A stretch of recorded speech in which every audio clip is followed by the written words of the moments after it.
भवाय चन्द्रचूडाय निर्गुणाय गुणात्मने कालकालाय रुद्राय नीलग्रीवाय मङ्गलम् वृषारूढाय भीमाय व्याघ्रचर्माम्बराय च पशूनां पतये तुभ्यं गौरीकान्ताय मङ्गलम् भस्मोद्धूलितदेहय व्याळयज्ञोपवीतिने रुद्राक्षमालाभूषाय व्योमकेशाय मङ्गलम् सूर्यचन्द्राग्निनेत्राय नमः कैलासवासिने सच्चिदानन्दरूपाय प्रमथेशाय मङ्गलम् मृत्युञ्जयाय साम्बाय सृष्टिस्थित्यन्तकारणे त्र्यम्बकाय सिन्ताय त्रिलोकेशाय मङ्गलम् गङ्गाधराय सोमाय नमो हरिहरात्मने उग्राय त्रिपुरघ्नाय वामदेवाय मङ्गलम् सद्योजाताय सर्वाय भवज्ञानप्रदायिने ईशानाय नमस्तुभ्यं पञ्चवक्त्राय मङ्गलम् सदाशिव स्वरूपाय नमस्तत्पुरुषाय च अघोराय च घोराय महादेवाय मङ्गलम् श्रीचामुण्डा प्रेरितेन रचितं मङ्गलास्पदम् तस्याभीष्टं प्रदं शम्भो यः पठेन्मङ्गलाष्टकम् भवाय चन्द्रचूडाय निर्गुणाय गुणात्मने कालकालाय रुद्राय नीलग्रीवाय मङ्गलम् वृषारूढाय भीमाय व्याघ्रचर्माम्बराय च पशूनां पतये तुभ्यं गौरीकान्ताय मङ्गलम्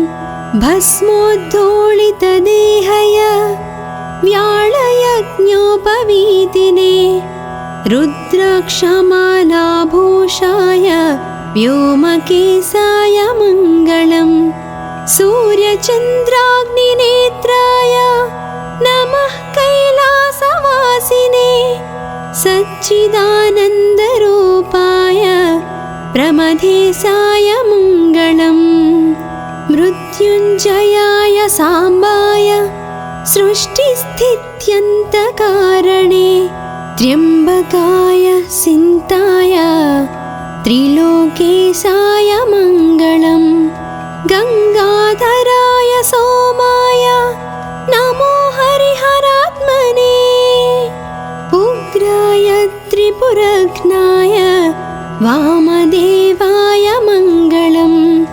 सद्योजाताय सर्वाय भवज्ञानप्रदायिने ईशानाय नमस्तुभ्यं पञ्चवक्त्राय मङ्गलम् सदाशिव स्वरूपाय नमस्तत्पुरुषाय च अघोराय च घोराय महादेवाय मङ्गलम् श्रीचामुण्डा प्रेरितेन रचितं मङ्गलास्पदम् तस्याभीष्टं प्रदं शम्भो यः पठेन्मङ्गलाष्टकम् भवाय चन्द्रचूडाय निर्गुणाय गुणात्मने कालकालाय रुद्राय नीलग्रीवाय मङ्गलम् वृषारूढाय भीमाय व्याघ्रचर्माम्बराय च पशूनां पतये तुभ्यं गौरीकान्ताय भस्मोद्धूलितदेहय व्याळयज्ञोपवीतिने रुद्राक्षमालाभूषाय व्योमकेशाय मङ्गलम् सूर्यचन्द्राग्निनेत्राय नमः कैलासवासिने सच्चिदानन्दरूपाय प्रमथेशाय मङ्गलम् मृत्युञ्जयाय साम्बाय सृष्टिस्थित्यन्तकारणे त्र्यम्बकाय सिन्ताय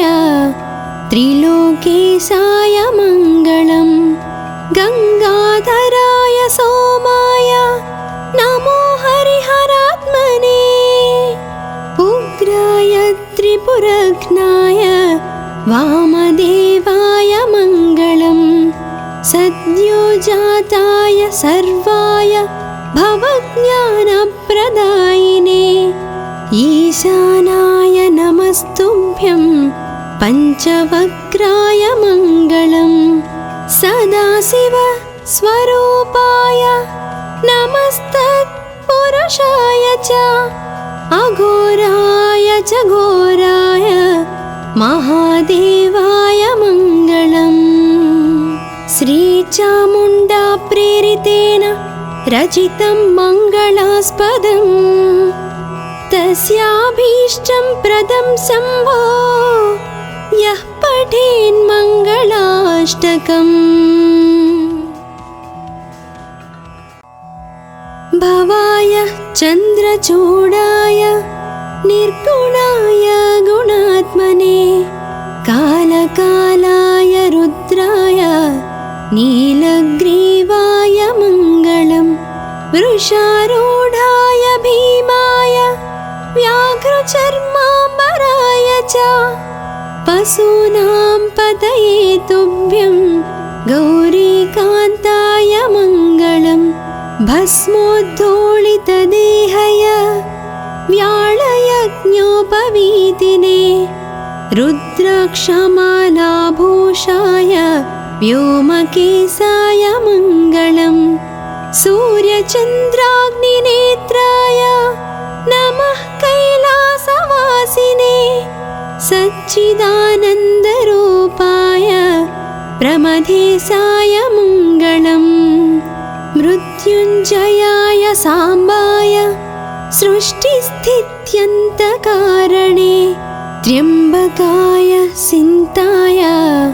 त्रिलोकेशाय मङ्गलम् गङ्गाधराय सोमाय नमो हरिहरात्मने उग्राय त्रिपुरघ्नाय वामदेवाय मङ्गलम् सद्योजाताय सर्वाय भवज्ञानप्रदायिने ईशानाय नमस्तुभ्यं पञ्चवक्त्राय मङ्गलम् सदाशिव स्वरूपाय नमस्तत्पुरुषाय च अघोराय च घोराय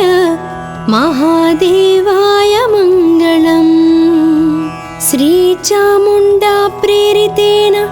रचितं मङ्गलास्पदम् तस्याभीष्टं प्रदं शम्भो यः पठेन्मङ्गलाष्टकम् भवाय चन्द्रचूडाय निर्गुणाय गुणात्मने कालकालाय रुद्राय नीलग्रीवाय मङ्गलम् वृषारूढाय भीमाय व्याघ्रचर्माम्बराय च पशूनां पतये तुभ्यं गौरीकान्ताय मङ्गलम् भस्मोद्धूलितदेहय व्याळयज्ञोपवीतिने रुद्राक्षमालाभूषाय व्योमकेशाय मङ्गलम् सूर्यचन्द्राग्निनेत्राय नमः कैलासवासिने सच्चिदानन्दरूपाय प्रमथेशाय मङ्गलम् मङ्गलम् मृत्युञ्जयाय साम्बाय सृष्टिस्थित्यन्तकारणे त्र्यम्बकाय सिन्ताय त्रिलोकेशाय मङ्गलम् गङ्गाधराय सोमाय नमो हरिहरात्मने उग्राय त्रिपुरघ्नाय वामदेवाय मङ्गलम् सद्योजाताय सर्वाय भवज्ञानप्रदायिने ईशानाय नमस्तुभ्यं पञ्चवक्त्राय मङ्गलम् सदाशिव स्वरूपाय नमस्तत्पुरुषाय च अघोराय च घोराय महादेवाय मङ्गलम् श्रीचामुण्डा प्रेरितेन रचितं मङ्गलास्पदम् तस्याभीष्टं प्रदं शम्भो यः पठेन्मङ्गलाष्टकम् भवाय चन्द्रचूडाय निर्गुणाय गुणात्मने कालकालाय रुद्राय नीलग्रीवाय मङ्गलम् वृषारूढाय भीमाय व्याघ्रचर्माम्बराय च पशूनां पतये तुभ्यं गौरीकान्ताय मङ्गलम् भस्मोद्धूलितदेहय व्याळयज्ञोपवीतिने रुद्राक्षमालाभूषाय व्योमकेशाय मङ्गलम् सूर्यचन्द्राग्निनेत्राय नमः कैलासवासिने सच्चिदानन्दरूपाय प्रमथेशाय मङ्गलम् मृत्युञ्जयाय साम्बाय सृष्टिस्थित्यन्तकारणे त्र्यम्बकाय सिन्ताय त्रिलोकेशाय मङ्गलम् गङ्गाधराय सोमाय नमो हरिहरात्मने उग्राय त्रिपुरघ्नाय वामदेवाय मङ्गलम् सद्योजाताय सर्वाय भवज्ञानप्रदायिने ईशानाय नमस्तुभ्यं पञ्चवक्त्राय मङ्गलम् सदाशिव स्वरूपाय नमस्तत्पुरुषाय च अघोराय च घोराय महादेवाय मङ्गलम् श्रीचामुण्डा प्रेरितेन रचितं मङ्गलास्पदम् तस्याभीष्टं प्रदं शम्भो यः पठेन्मङ्गलाष्टकम् भवाय चन्द्रचूडाय निर्गुणाय गुणात्मने कालकालाय रुद्राय नीलग्रीवाय मङ्गलम् वृषारूढाय भीमाय व्याघ्रचर्माम्बराय च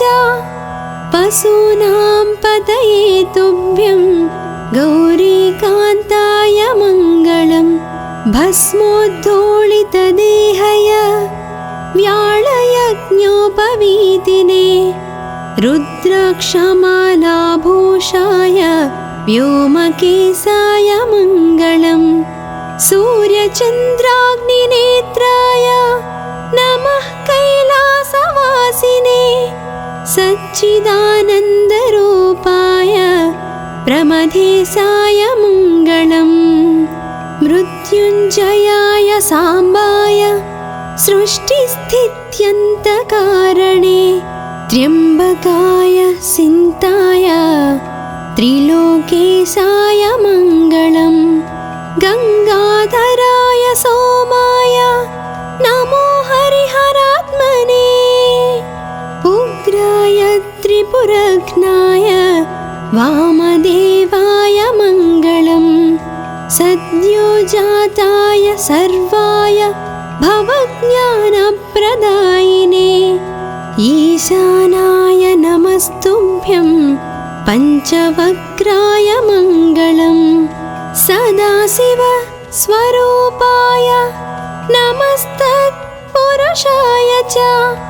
अघोराय च घोराय महादेवाय मङ्गलम् श्रीचामुण्डा प्रेरितेन रचितं मङ्गलास्पदम् तस्याभीष्टं प्रदं शम्भो यः पठेन्मङ्गलाष्टकम् भवाय चन्द्रचूडाय निर्गुणाय गुणात्मने कालकालाय रुद्राय नीलग्रीवाय मङ्गलम् वृषारूढाय भीमाय व्याघ्रचर्माम्बराय च पशूनां पतये तुभ्यं गौरीकान्ताय मङ्गलम् भस्मोद्धूलितदेहय व्याळयज्ञोपवीतिने रुद्राक्षमालाभूषाय व्योमकेशाय मङ्गलम् सूर्यचन्द्राग्निनेत्राय नमः कैलासवासिने सच्चिदानन्दरूपाय प्रमथेशाय मङ्गलम् मृत्युञ्जयाय साम्बाय सृष्टिस्थित्यन्तकारणे त्र्यम्बकाय सिन्ताय त्रिलोकेशाय मङ्गलम् गङ्गाधराय सोमाय नमो हरिहरात्मने उग्राय त्रिपुरघ्नाय वामदेवाय मङ्गलम् सद्योजाताय सर्वाय भवज्ञानप्रदायिने ईशानाय नमस्तुभ्यं पञ्चवक्त्राय मङ्गलम् सदाशिव स्वरूपाय नमस्तत्पुरुषाय च अघोराय च घोराय महादेवाय मङ्गलम् श्रीचामुण्डा प्रेरितेन रचितं मङ्गलास्पदम् तस्याभीष्टं प्रदं शम्भो यः पठेन्मङ्गलाष्टकम् भवाय चन्द्रचूडाय निर्गुणाय गुणात्मने कालकालाय रुद्राय नीलग्रीवाय मङ्गलम् वृषारूढाय भीमाय व्याघ्रचर्माम्बराय च पशूनां पतये तुभ्यं गौरीकान्ताय मङ्गलम् भस्मोद्धूलितदेहय व्याळयज्ञोपवीतिने रुद्राक्षमालाभूषाय व्योमकेशाय मङ्गलम् सूर्यचन्द्राग्निनेत्राय नमः कैलासवासिने सच्चिदानन्दरूपाय प्रमथेशाय मङ्गलम् मृत्युञ्जयाय साम्बाय सृष्टिस्थित्यन्तकारणे त्र्यम्बकाय सिन्ताय त्रिलोकेशाय मङ्गलम् गङ्गाधराय सोमाय नमो हरिहरात्मने उग्राय त्रिपुरघ्नाय वामदेवाय मङ्गलम्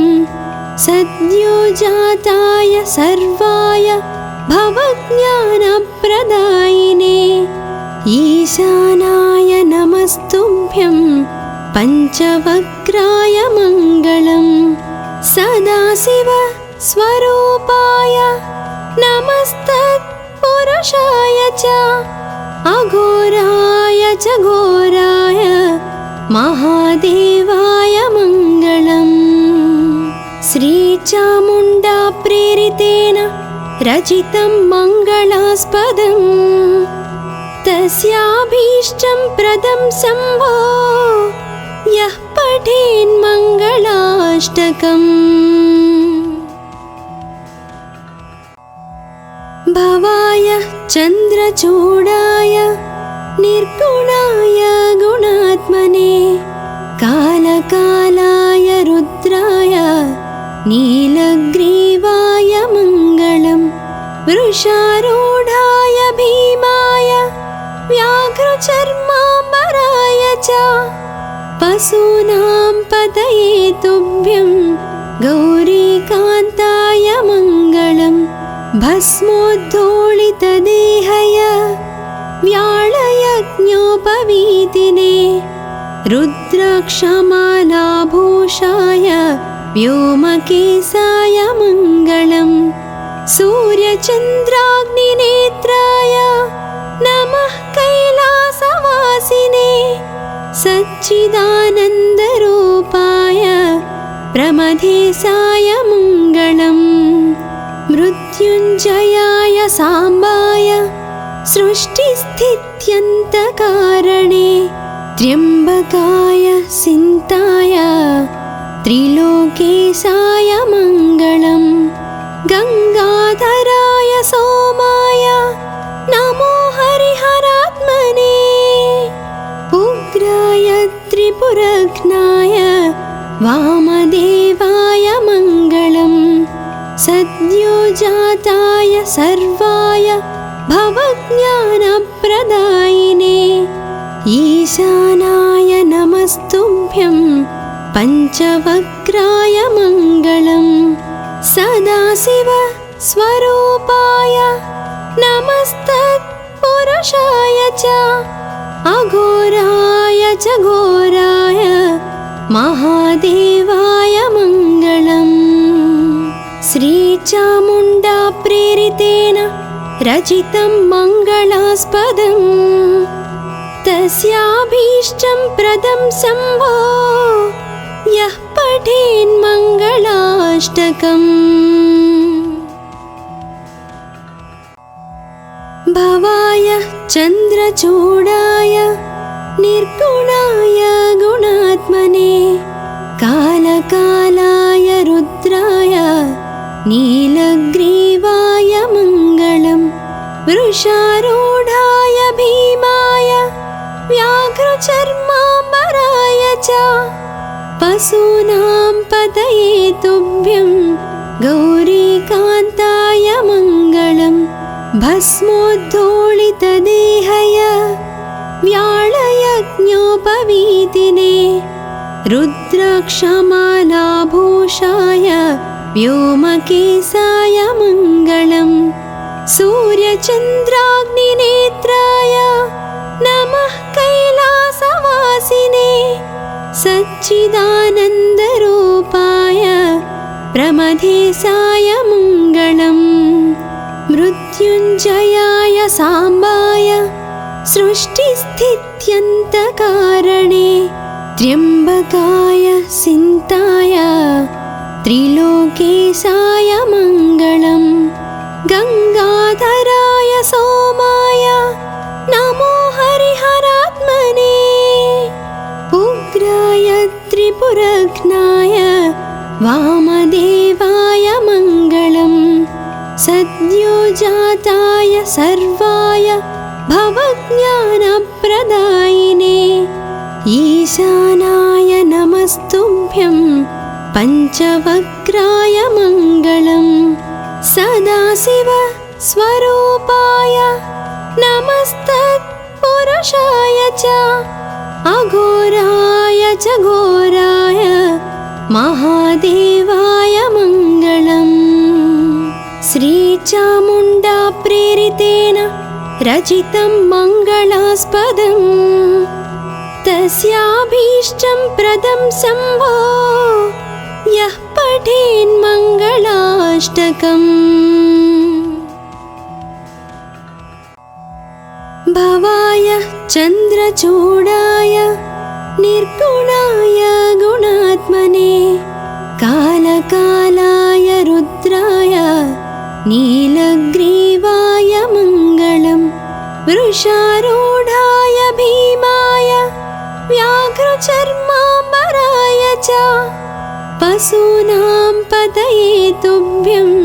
गौरीकान्ताय मङ्गलम् भस्मोद्धूलितदेहय व्याळयज्ञोपवीतिने रुद्राक्षमालाभूषाय व्योमकेशाय मङ्गलम् सूर्यचन्द्राग्निनेत्राय नमः कैलासवासिने सच्चिदानन्दरूपाय प्रमथेशाय मङ्गलम् मृत्युञ्जयाय साम्बाय सृष्टिस्थित्यन्तकारणे त्र्यम्बकाय सिन्ताय त्रिलोकेशाय मङ्गलम् गङ्गाधराय सोमाय नमो हरिहरात्मने उग्राय त्रिपुरघ्नाय वामदेवाय मङ्गलम् सद्योजाताय सर्वाय भवज्ञानप्रदायिने ईशानाय नमस्तुभ्यं पञ्चवक्त्राय मङ्गलम् सदाशिव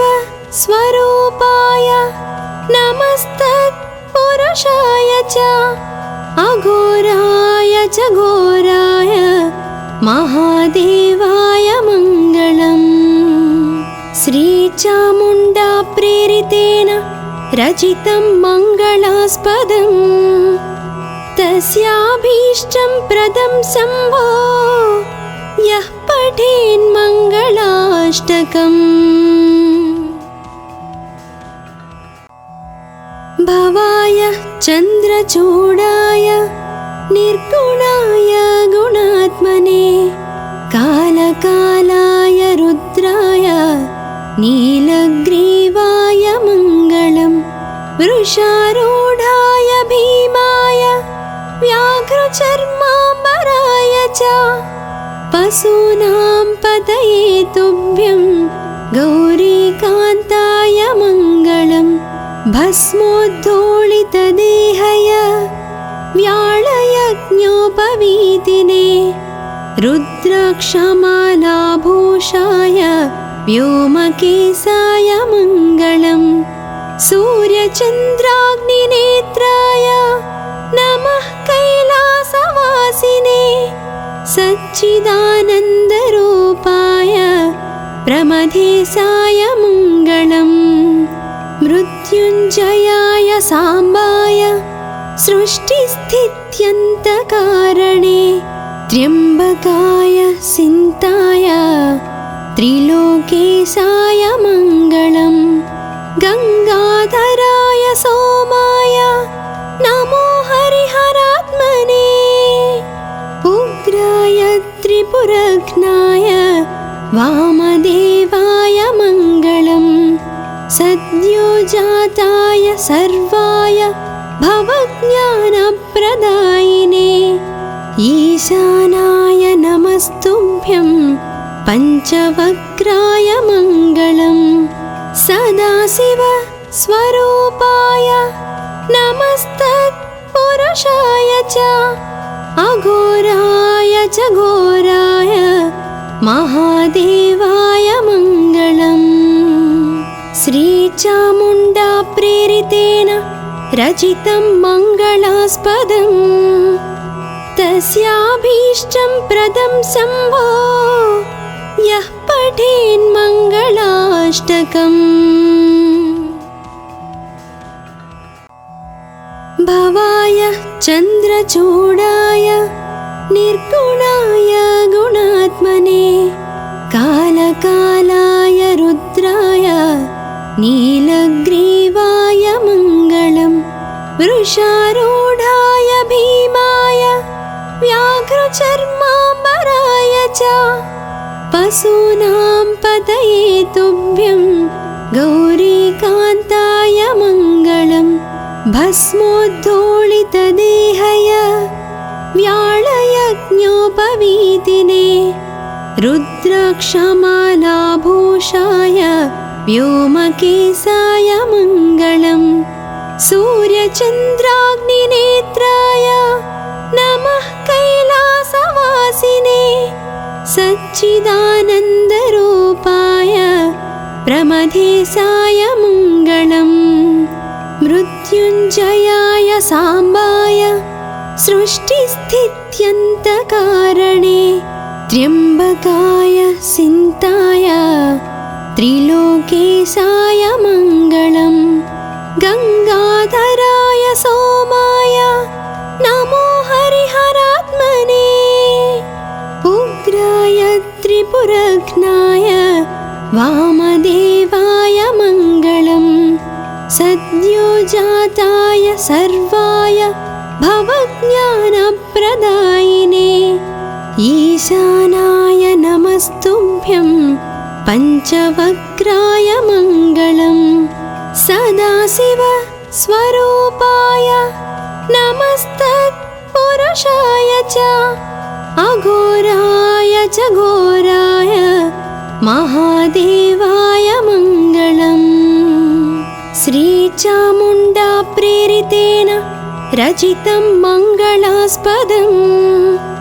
तस्याभीष्टं प्रदं शम्भो यः पठेन्मङ्गलाष्टकम् भवाय चन्द्रचूडाय निर्गुणाय गुणात्मने कालकालाय रुद्राय नीलग्रीवाय मङ्गलम्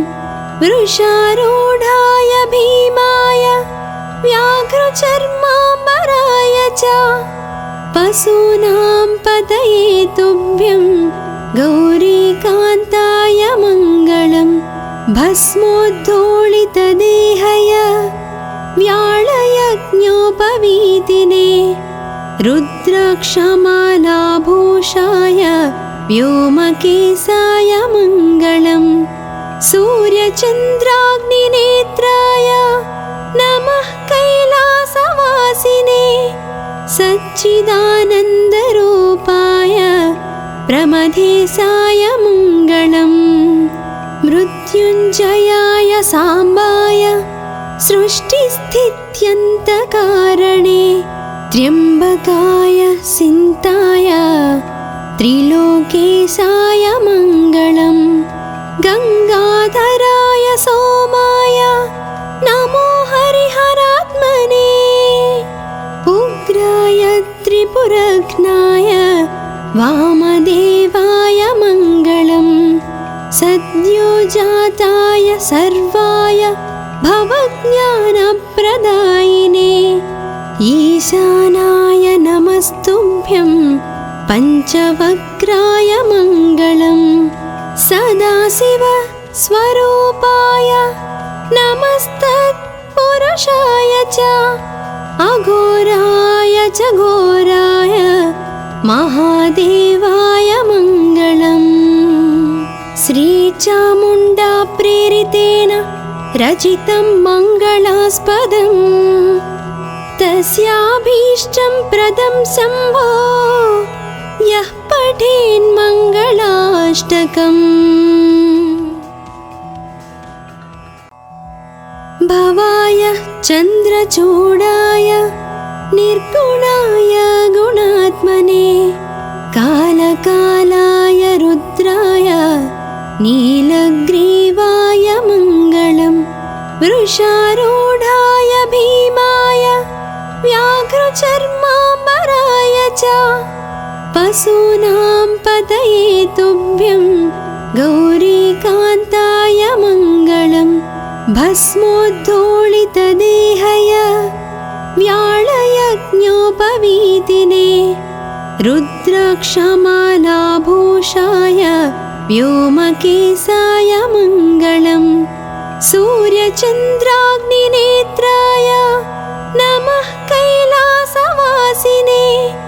सच्चिदानन्दरूपाय प्रमथेशाय मङ्गलम् मृत्युञ्जयाय मृत्युञ्जयाय साम्बाय सृष्टिस्थित्यन्तकारणे त्र्यम्बकाय सिन्ताय त्रिलोकेशाय मङ्गलम् गङ्गाधराय सोमाय नमो हरिहरात्मने उग्राय त्रिपुरघ्नाय वामदेवाय मङ्गलम् सद्योजाताय सर्वाय भवज्ञानप्रदायिने ईशानाय नमस्तुभ्यं पञ्चवक्त्राय मङ्गलम् सदाशिव स्वरूपाय नमस्तत्पुरुषाय च अघोराय च घोराय महादेवाय मङ्गलम् श्रीचामुण्डा प्रेरितेन रचितं मङ्गलास्पदम् तस्याभीष्टं प्रदं शम्भो यः पठेन्मङ्गलाष्टकम् भवाय चन्द्रचूडाय निर्गुणाय गुणात्मने कालकालाय रुद्राय नीलग्रीवाय मङ्गलम् वृषारूढाय भीमाय व्याघ्रचर्माम्बराय च पशूनां पतये तुभ्यं गौरीकान्ताय मङ्गलम् भस्मोद्धूलितदेहय व्याळयज्ञोपवीतिने रुद्राक्षमालाभूषाय व्योमकेशाय मङ्गलम् सूर्यचन्द्राग्निनेत्राय नमः कैलासवासिने सच्चिदानन्दरूपाय प्रमथेशाय मङ्गलम् मृत्युञ्जयाय साम्बाय सृष्टिस्थित्यन्तकारणे त्र्यम्बकाय सिन्ताय त्रिलोकेशाय मङ्गलम् गङ्गाधराय सोमाय नमो हरिहरात्मने उग्राय त्रिपुरघ्नाय वामदेवाय मङ्गलम् सद्योजाताय सर्वाय भवज्ञानप्रदायिने ईशानाय नमस्तुभ्यं पञ्चवक्त्राय मङ्गलम् सदाशिव स्वरूपाय नमस्तत्पुरुषाय च अघोराय च घोराय महादेवाय मङ्गलम् श्रीचामुण्डा प्रेरितेन रचितं मङ्गलास्पदम् तस्याभीष्टं प्रदं शम्भो यः पठेन्मङ्गलाष्टकम् भवाय चन्द्रचूडाय निर्गुणाय गुणात्मने कालकालाय रुद्राय नीलग्रीवाय मङ्गलम् वृषारूढाय भीमाय व्याघ्रचर्माम्बराय च पशूनां पतये तुभ्यं गौरीकान्ताय मङ्गलम् भस्मोद्धूलितदेहय व्याळयज्ञोपवीतिने रुद्राक्षमालाभूषाय व्योमकेशाय मङ्गलम् सूर्यचन्द्राग्निनेत्राय नमः कैलासवासिने सच्चिदानन्दरूपाय प्रमथेशाय मङ्गलम् मृत्युञ्जयाय साम्बाय सृष्टिस्थित्यन्तकारणे त्र्यम्बकाय सिन्ताय त्रिलोकेशाय मङ्गलम् गङ्गाधराय सोमाय नमो हरिहरात्मने उग्राय त्रिपुरघ्नाय वामदेवाय मङ्गलम् जाताय सर्वाय भवज्ञानप्रदायिने ईशानाय नमस्तुभ्यं पञ्चवक्त्राय मङ्गलम् सदाशिव स्वरूपाय नमस्तत्पुरुषाय च अघोराय च घोराय महादेवाय मङ्गलम् श्रीचामुण्डा प्रेरितेन रचितं मङ्गलास्पदम् तस्याभीष्टं प्रदं शम्भो यः पठेन्मङ्गलाष्टकम् भवाय चन्द्रचूडाय निर्गुणाय गुणात्मने कालकालाय रुद्राय नीलग्रीवाय मङ्गलम् वृषारूढाय भीमाय व्याघ्रचर्माम्बराय च पशूनां पतये तुभ्यं गौरीकान्ताय मङ्गलम् भस्मोद्धूलितदेहय व्याळयज्ञोपवीतिने रुद्राक्षमालाभूषाय व्योमकेशाय मङ्गलम् सूर्यचन्द्राग्निनेत्राय नमः कैलासवासिने सच्चिदानन्दरूपाय प्रमथेशाय मङ्गलम् मृत्युञ्जयाय साम्बाय सृष्टिस्थित्यन्तकारणे त्र्यम्बकाय सिन्ताय त्रिलोकेशाय मङ्गलम् गङ्गाधराय सोमाय नमो हरिहरात्मने उग्राय त्रिपुरघ्नाय वामदेवाय मङ्गलम् सद्योजाताय सर्वाय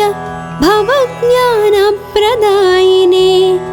ईशानाय नमस्तुभ्यं पञ्चवक्त्राय मङ्गलम् सदाशिव स्वरूपाय नमस्तत्पुरुषाय च अघोराय च घोराय महादेवाय मङ्गलम् श्रीचामुण्डा प्रेरितेन रचितं मङ्गलास्पदम् तस्याभीष्टं प्रदं शम्भो यः पठेन्मङ्गलाष्टकम्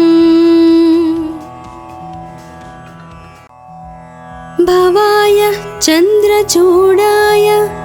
निर्गुणाय गुणात्मने कालकालाय रुद्राय नीलग्रीवाय मङ्गलम् वृषारूढाय भीमाय व्याघ्रचर्माम्बराय च पशूनां पतये तुभ्यं गौरीकान्ताय मङ्गलम् भस्मोद्धूलितदेहय व्याळयज्ञोपवीतिने रुद्राक्षमालाभूषाय व्योमकेशाय मङ्गलम् सूर्यचन्द्राग्निनेत्राय नमः कैलासवासिने सच्चिदानन्दरूपाय प्रमथेशाय मङ्गलम् मृत्युञ्जयाय साम्बाय सृष्टिस्थित्यन्तकारणे त्र्यम्बकाय सिन्ताय त्रिलोकेशाय मङ्गलम् गङ्गाधराय सोमाय नमो हरिहरात्मने उग्राय त्रिपुरघ्नाय वामदेवाय मङ्गलम् सद्योजाताय सर्वाय भवज्ञानप्रदायिने ईशानाय नमस्तुभ्यं पञ्चवक्त्राय मङ्गलम् सदाशिव स्वरूपाय नमस्तत्पुरुषाय च अघोराय च घोराय महादेवाय मङ्गलम् रचितं मङ्गलास्पदम् तस्याभीष्टं प्रदं शम्भो यः पठेन्मङ्गलाष्टकम्। भवाय चन्द्रचूडाय निर्गुणाय गुणात्मने कालकालाय रुद्राय